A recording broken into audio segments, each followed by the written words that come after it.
Ayan, ipakita ko sa inyo ang bagong ginawa natin para kay Odi at makikita nyo. Ito ang ating lutuan.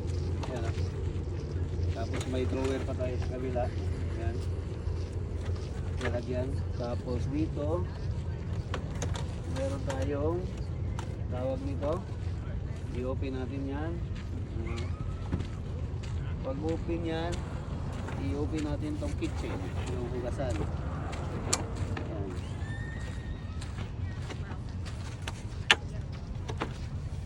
Ayan. Tapos lagay natin to para hugasan. So, tapos